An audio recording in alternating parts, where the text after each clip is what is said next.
সামাজিক বনায়নের নামে দেশে রোপিত হয়েছে বিপুল সংখ্যক বিদেশি গাছ।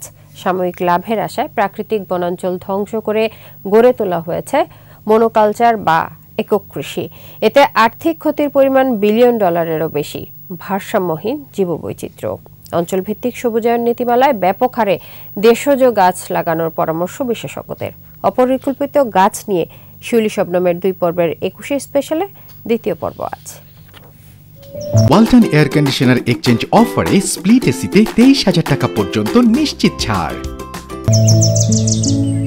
সুন্দরবনের পর দেশের দ্বিতীয় বৃহত্তম প্রাকৃতিক বনাঞ্চল হবিগঞ্জের রেমাকালেঙ্গা। সংরক্ষিত ও বন্যপ্রাণীর অভয়ারণ্য এই বনাঞ্চলে পাওয়া যায় কয়েকশো প্রজাতির উদ্ভিদ, লতাপাতা, গাছ। আছে বন্য শূকর, হরিণ, বাঘ, মাছ, সাপ, পাখি সহ বিভিন্ন ধরনের প্রাণীও।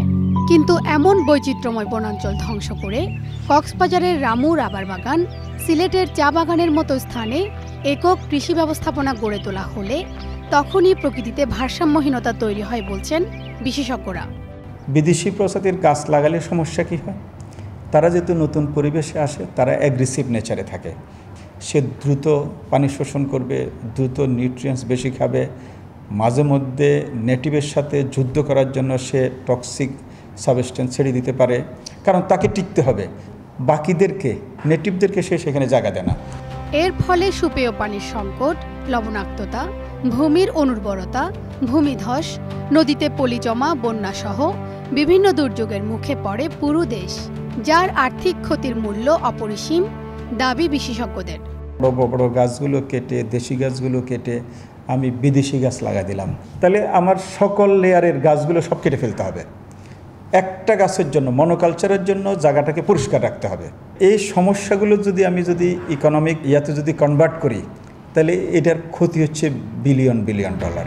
দারিদ্র্য বিমোচনে আসবাব ও জ্বালানি কাঠের জন্য আমদানি করা দ্রুত বর্ধনশীল গাছ লাগানো হলেও এসব বনায়নে গুরুত্ব দেওয়া হয়নি পরিবেশ সুরক্ষার বিষয়টি।